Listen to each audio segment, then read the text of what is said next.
Maradona turns like a little eel and comes away from trouble. He was very passionate, very brave. Little squat man comes inside Butcher, leaves him for dead.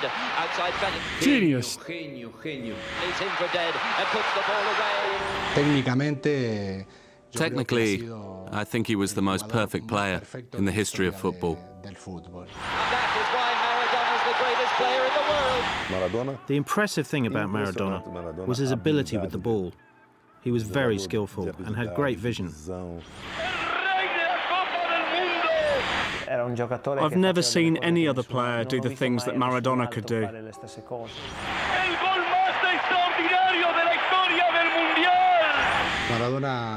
Maradona defines Argentina, just like Gardel, Evita, Che Guevara. He's a legend.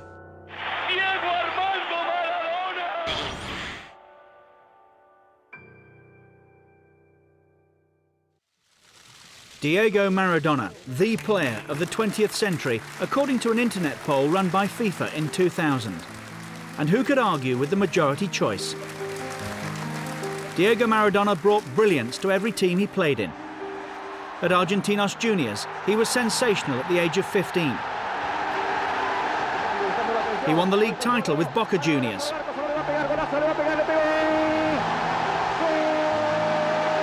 He was undoubtedly Argentina's greatest ever player. He won 3 cups with Barcelona before moving to Italy, where he transformed Napoli into a title-winning side.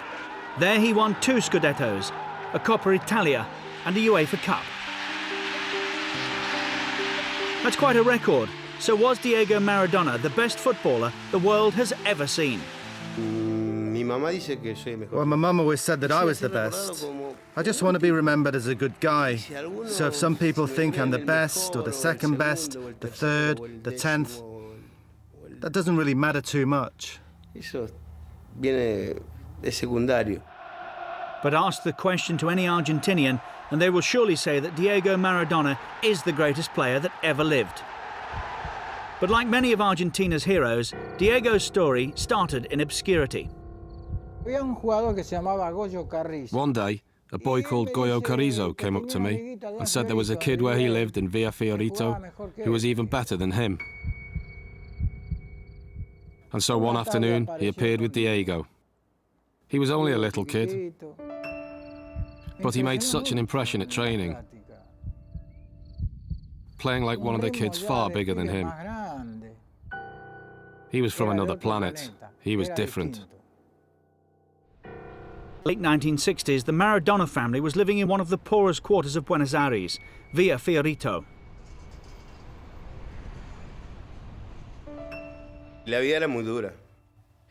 Life was very hard. There were 8 mouths to feed, and the only one working was my dad. My sisters were studying because Dad didn't want them to work, and he had to feed us. We always made ends meet by the end of the month, but things were very tight. Life was tough in Villa Fiorito, but the family still managed to encourage the talent that their son had. Diego was taken at the age of 8 to see Francisco Cornejo, one of the coaches of the youth scheme at Argentinos Juniors, who couldn't believe that this was a mere 8-year-old that he was watching. Diego changed when he stepped onto a football pitch. He felt the game so much. I went for a trial at Argentinos Juniors, where we trained in the Parque Sabrera. And in the first session, I did pretty well. Scored a couple of goals. I enjoyed myself. But Diego wasn't allowed to be a child for long.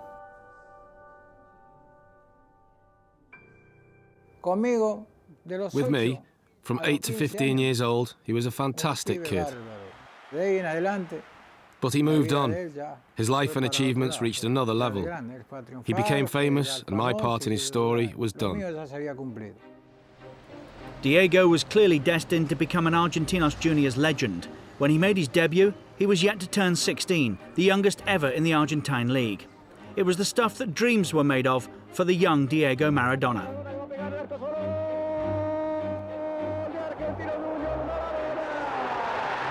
A los 15 yo debuto I made my debut at 15, and that's when the dream started. I would dream about playing for the big teams, buying a house for my mum, buying cars, and being able to play for Boca, play for the national team. It was all a dream that myself and my friends had back then, but thought it was impossible. So in that moment, when I made my debut for the first team, then all of that became a little bit closer.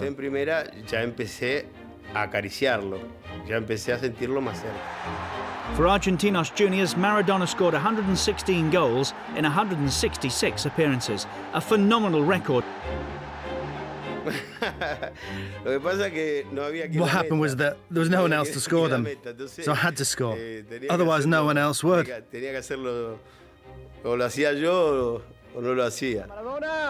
El Diego was the kid that everyone wanted to see around Buenos Aires, and by the age of 16 he'd made his international debut. Soon though he would make the journey across Buenos Aires to Boca Juniors. Maradona had found his spiritual home, and his fans had found their ultimate hero.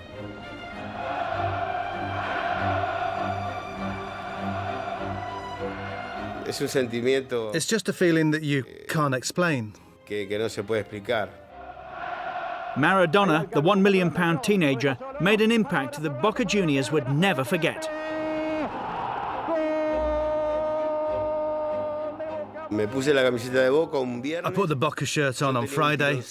I had an injury, but I still played. And we won the championship of 1981, which was fantastic because we filled every stadium we played in. Anyway, Boca's everything. Although Maradona's stay at Boca lasted a mere 40 matches, in which he scored 28 goals, the fact that he went on to become the greatest is a symbol of the club. But the meteoric rise didn't stop in Buenos Aires. Much as he loved Boca, Diego had to move on. It wasn't a case of leaving Boca. The country was falling apart and there just wasn't the money available to keep me there. So along came Barcelona with the money and they took me away. Before he could join Barcelona, there was the small matter of the 1982 World Cup in Spain. And Maradona provided Argentina's brightest hope of retaining their world title. When he scored 2 goals against Hungary, things were looking good. Then came Brazil in the second group phase. But that World Cup ended in frustration for Argentina, and especially for Diego, who was sent off. But as Maradona walked, the world knew that it wouldn't be long before he was the star of the Spanish football fields once again. Barcelona had already paid $5 million for the 21-year-old, making Maradona the most expensive football player ever. He went to Barcelona at the age of 21, where he found a world that was totally new to him, which also led him to make mistakes, and he knows that. But I remember the Maradona that played for Barcelona, and he did some extraordinary things there. Some of the things he did in a Barcelona shirt were just fantastic. At Barcelona too came the first signs of the problems that would dog Maradona's life and his footballing career. I never managed to play a whole season for Barcelona. Every time it looked like we were up for a title challenge, then something happened to me. First it was hepatitis, and then the ankle injury from Goycochea's tackle, which they said would end my career. It was one of many injuries that Maradona was to overcome during his career. But his relationship with the club was problematic too, and the time came for him to move on once again. It was all about the president. I never got on well with Núñez. He was authoritarian, interfered in team matters. I think the president should be the president, and that's why I went to Napoli. Diego said goodbye to Barcelona and moved on to Naples, and in southern Italy. When I got to Napoli, it was a much smaller city, but they lived for football like I did. And at my presentation at Napoli, there were 75,000 people. For Napoli, Maradona was like San Gennaro. He was unique. He had a fantastic relationship with the city. But before the great successes at Napoli came the 1986 World Cup in Mexico, which would change his life forever. In '86, our strength came from the fact that nobody believed in us. Everybody expected that Platini would prove to be the best in the world, that Zico would be the best, or someone else. I was in 7th or 8th place. But as the story of Mexico 1986 developed, it became clear that there would be only one star, Diego Maradona. He put everything into his preparations for that World Cup. We thought we had a very big player in our squad, but we never imagined that his power and influence would take us as far as it did. With Maradona pulling all the strings, Argentina had few problems in the group phase. It was an improving team, coming together around their number 10, Maradona, their one great player. And when we started winning the opening matches, and we came together as a group, we said to ourselves, look, we can do this. And we gained strength, and we could channel our energies. Then in the quarter-final in Mexico City came the most explosive match of the 1986 World Cup. Argentina met England in the Azteca Stadium. 4 years earlier, the two countries had been at war. It wasn't revenge for the boys who fell in that war, because nothing could bring back one of those lives, even if we'd scored 7 against England.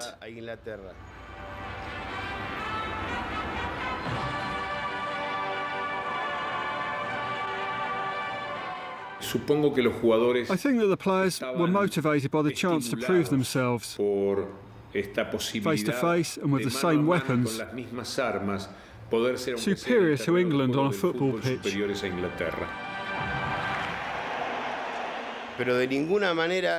But the guys facing us were not to blame in any way. The English players had not killed a single Argentinian. We knew that very well. But they were representing the country that had killed Argentinians. And the controversy didn't stop with the national anthems.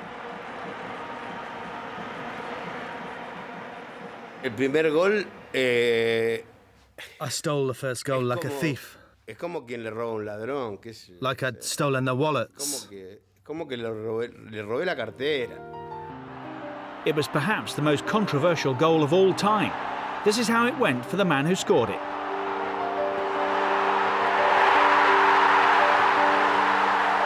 Sansom anticipated it. But I kept running because the ball just looped up. And me, at just 1.67 meters, I was never going to beat Shilton in the air.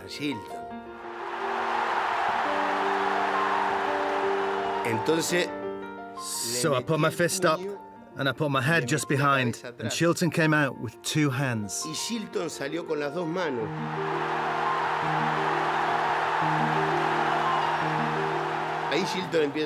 So Shilton shouted, handball, handball. But when I saw the linesman run into the centre circle, I shouted, well, come on, celebrate. Put your arms around me, it's a goal. Because if we doubted it, then the linesman and the referee would too, and they'd have disallowed it.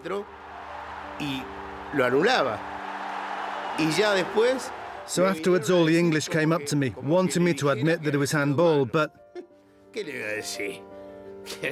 what was I supposed to say? Listen, I'd scored a goal with my hand before in a game amongst friends, but now I'd done it in the World Cup and nobody had seen me. So I wasn't going to say, sorry guys, I scored it with my hand.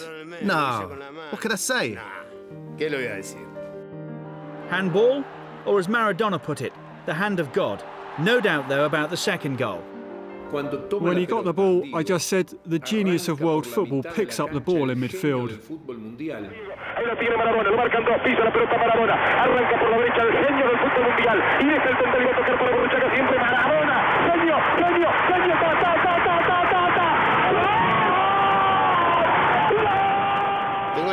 I was lucky enough to have the momentum and to see that the English weren't going to stop me.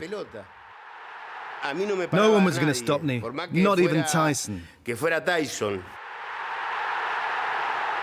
And just as I was going to shoot, I saw Shilton covering the whole goal like this. So I gave it a little touch, feinted, he went to ground, and I stuck it in.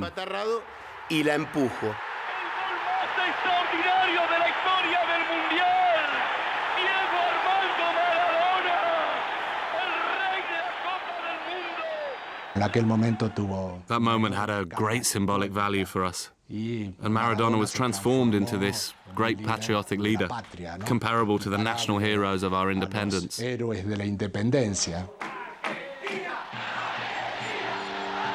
Argentina went on to a semi-final against Belgium, and there was more brilliance from Maradona.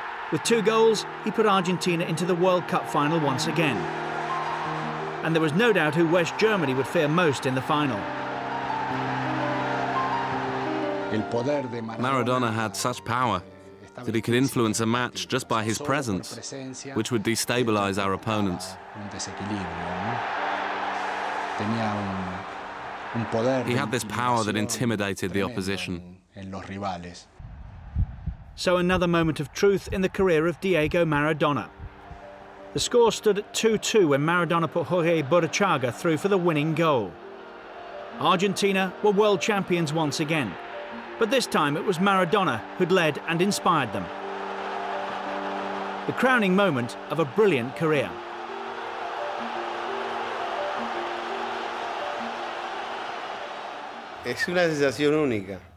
It's a unique feeling. As a footballer, you can have a lot of cups in your hands, but to have the World Cup is something that every player dreams of.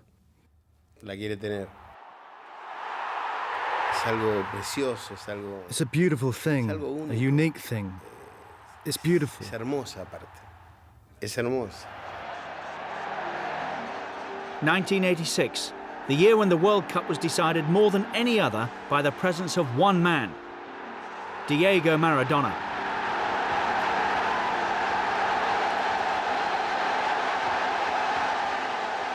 In 1986 was his finest hour, where he showed everything he had. Without Diego, we would not have won that World Cup. Without him, it couldn't have been the creative team that it was. Technically, he was the most perfect player in the history of football. Back at Napoli, though, there were trophies to be won and challenges to face up to. So I asked Fellaino, the president, for players who could help us beat the northern teams. So I chose the players and made us stronger. And at that point, I started to raise the flag for the south of Italy. Juventus came down and we won 1-0 and sent the old lady away. Milan came down with Sacchi and we won 3-1. And when we won our first Scudetto, they said, "What's going on?" We won the UEFA Cup, a Coppa Italia. We won a lot of things at Napoli. It was a situation that suited Maradona perfectly. He was the hero of Napoli. For the fans and Maradona, it wasn't just a game of football. It was a way of correcting an injustice from the rest of Italy. And so they felt a lot for him, and they were very proud of their team back then. That love for Maradona would be tested when the World Cup came to Italy in 1990. Victories against Brazil and Yugoslavia put Argentina through to a semi-final against Italy, which was played in Naples. Maradona wanted the Neapolitans to expose the north-south divide and support Maradona's Argentina ahead of Italy. When we came up against the Italians, as captain of Argentina, I said that the Italians would ask for the support of the people of Napoli for one day, and for the other 364 days, they'll call us Africans. And they went mad. They just went loco. For the Neapolitans, Maradona wasn't an Argentinian. He was one of them, so that caused a few problems. Who knows whether the mind games unbalanced the Italians, but as controversy raged, Maradona was calm enough to score a crucial penalty in the shootout that put Argentina into the final.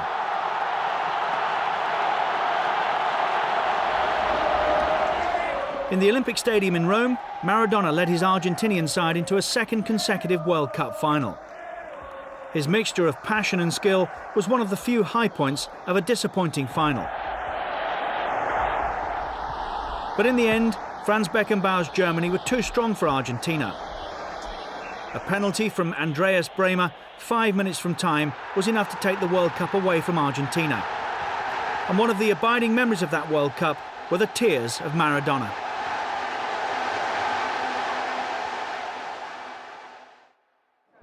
But far worse was to come. Maradona's lifestyle had become increasingly chaotic. In 1991, he tested positive for cocaine and received a worldwide 15-month ban. The pressure had finally caught up with the superstar. It's very difficult to be Maradona. The pressure he lives under. No one in the history of football has had to go through that.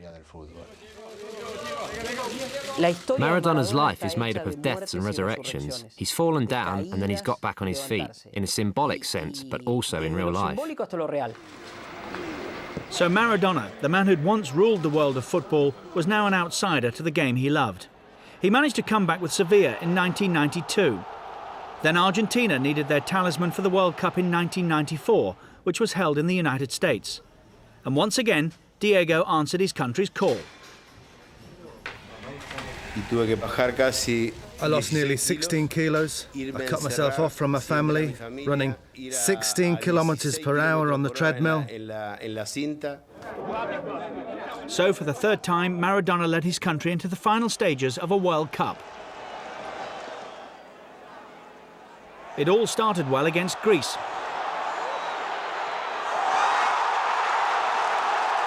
But was everything really so well with Maradona? The celebrations didn't last long. Before the group stage was out, he tested positive for ephedrine, a banned substance, and Maradona was sent home. They treated me very brutally, but, well, that was it. I had to pay. So I took the responsibility, and all those sacrifices came to nothing. But I think that if that hadn't happened in the 1994 World Cup, then we would have been world champions. His career, but Diego was still the idol of Argentina. Without football, though, Maradona couldn't cope with the pressure of his fame. His sporadic addictions to drugs and alcohol took their toll, and the hero of Argentina nearly died in a Buenos Aires hospital in 2001. I'd reached rock bottom. I nearly died. I was at the lowest point a man could fall to. Dalma and Janina saved me. Dalma, because she told me when I was in a terminal coma that Janina had said that I had to live for her. And when I heard that, it really hit home. A fully recovered Maradona went on to become the national coach of Argentina.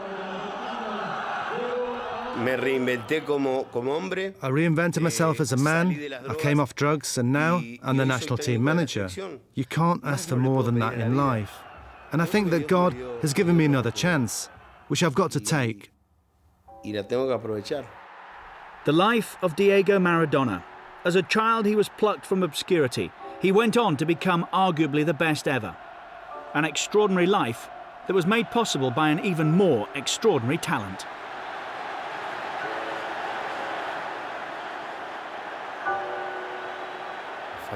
It's been fantastic. I think that I've been through wonderful and terrible things, and now that I have my grandson, I'm the happiest man in the world.